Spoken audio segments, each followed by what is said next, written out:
दोस्तों पतंजलि फूड के क्वार्टर 3 के नंबर्स आ चुके हैं, तो उसी के बारे में हम इस वीडियो में बात करेंगे और जानेंगे कि आपको पतंजलि फूड के अंदर इन्वेस्ट करना चाहिए या नहीं। चलिए शुरू करते हैं। तो देखिए, सबसे पहले अगर हम यहाँ पे रेवेन्यू के नंबर्स की अगर हम बात करेंगे तो पिछले क्वार्टर के कंपैरिजन में ये नंबर 6% से हमें गिरता हुआ नजर आया है और ये नंबर आया है 7,926 करोड़ पे। तो ऑल ओवर देखा जाए तो यहाँ पे जो मेन रेवेन्यू का नंबर गिरा है, तो जो ऑयल के प्राइसेज हमें नॉर्मली कम होते हुए नजर आए हैं, तो उसकी वजह से हमें यहाँ पे रेवेन्यू का नंबर गिरता हुआ नजर आया है। अगर हम प्रॉफिटेबिलिटी की बात करेंगे तो ये नंबर 140% से हमें यहाँ पे बढ़ता हुआ नजर आया है और ये नंबर आया है 269 करोड़ पे। तो देखिए, पिछले क्वार्टर में अगर आप देखोगे तो इनका जो इन्वेंटरी था वो एक हाई लेवल पे इन्वेंटरी इन्होंने अपने बुक के अंदर शो किया हुआ था और वहाँ पे ऑयल के प्राइसेस काफी कम हो गए थे। तो एक तरीके से अकाउंटिंग वहाँ पे प्रॉफिट कंपनी का लॉस काफी कम हो गया था। लेकिन अगर आप अभी देखोगे तो अभी जो कॉस्ट ऑफ इन्वेंटरी है वो भी कंपनी की कम हो गई है अभी, और अभी यहाँ पे जो नॉर्मली जो अभी सेलिंग प्राइस चल रही है वो भी नॉर्मली उसी रेंज में चल रही है। इसीलिए यहाँ पे इतनी अच्छी रिकवरी हमें क्वार्टरली बेसिस पे देखने को मिल रही है। अब अगर हम क्वार्टरली बेसिस पर अगर हम ईयर ऑन ईयर बेसिस पर अगर हम बात करेंगे तो वहाँ पे लगभग 26% से कंपनी के रेवेन्यू के नंबर्स हमें बढ़ते हुए नजर आए हैं। तो देखिए, आपको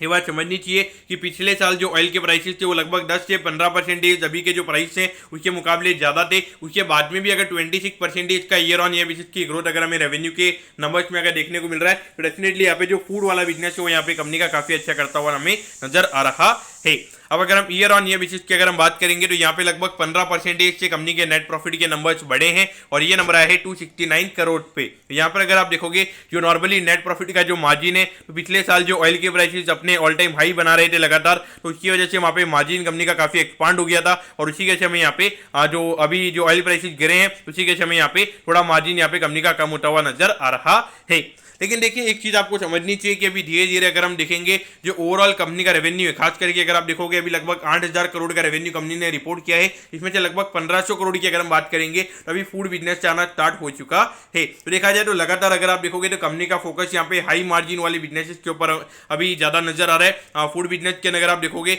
लगभग 10 से 15% के लगभग ऑपरेटिंग मार्जिन पे कंपनी काम करती हुई हमें नजर आती है। तो कहीं ना कहीं देखा जाए तो जितना शेयर इसका आने वाले टाइम पे अगर कंपनी का रेवेन्यू में बढ़ेगा तो उतना ज्यादा कंपनी के ओवरऑल जो नेट प्रॉफिट के मार्जिन से वो कंपनी के इंप्रूव होते हुए हमें नजर आएंगे। और देखिए, अभी ये कंपनी डेट फ्री भी हमें नजर आती है, नॉर्मली पूरी नेट डेट फ्री ये कंपनी हो चुकी है। और उसके अलावा अगर आप देखोगे अपने खुद के कैश फ्लो से लगातार री इन्वेस्ट करके ये कंपनी ग्रो करने की कोशिश कर रही है। तो ओवरऑल देखा जाए तो ब्रॉडर मार्केट में काफी अच्छी अपॉर्चुनिटीज हैं और अगर यहाँ पे अच्छे तरीके से प्रोडक्ट मार्केट फीड को लॉन्च किया जाए और अच्छे प्रोडक्ट्स अगर लॉन्च किए जाएंगे और कुछ अगर डिफरेंशिएटेड प्रोडक्ट अगर यहाँ पे कंपनी लॉन्च वगैरह करती है, वहाँ पे लगभग 20-25% के भी नेट प्रॉफिट के मार्जिन कंपनी के हमें देखने को मिल सकते हैं।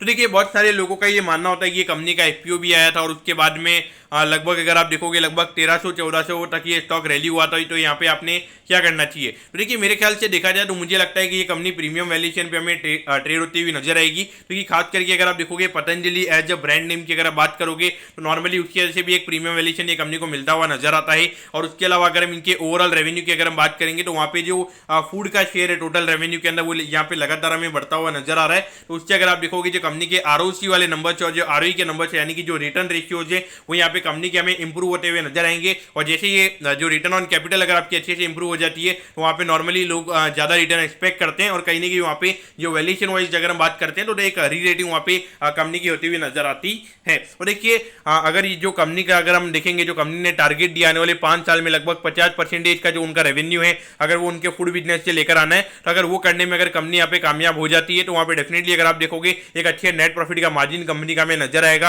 और वहाँ पे कहीं ना कहीं 20-25% के ROE पे ये कंपनी में काम करती हुई नजर आएगी। और अगर उतना ROE अगर ये बिजनेस के अंदर अगर कंपनी लेके आती है, FMCG वाला बिजनेस जो एक नॉर्मली परफेक्ट कंपटीशन वाला एरिया में यहाँ पे अभी नजर आता है, तो वहाँ पे डेफिनेटली एक री रेटिंग कैंडिडेट हमें यहाँ पे कंपनी बनती हुई नजर आ सकती है। और अभी भी अगर हम देखेंगे तो कोई ज्यादा 100 का पी रेशियो नहीं है, अराउंड 40-45 के पी रेशियो पे ये कंपनी हमें ट्रेड होती हुई नजर आ रही है और एक डबल डिजिट ग्रोथ में ये कंपनी ग्रो करने की कैपेसिटी रखती है। तो कहीं ना कहीं देखा जाए तो ये कंपनी आपके रडार पे होनी चाहिए। दोस्तों, मैं कहता हूँ कि पतंजलि फूड्स के क्वार्टर 3 के जो नंबर्स हैं वो आपको अच्छे समझ में आगे होंगे। अगर आपकी कोई भी क्वेरीज है आप कमेंट कीजिए, मैं जरूर आपके कमेंट पर रिप्लाई करूंगा। ओके दोस्तों, thank you, have a nice day.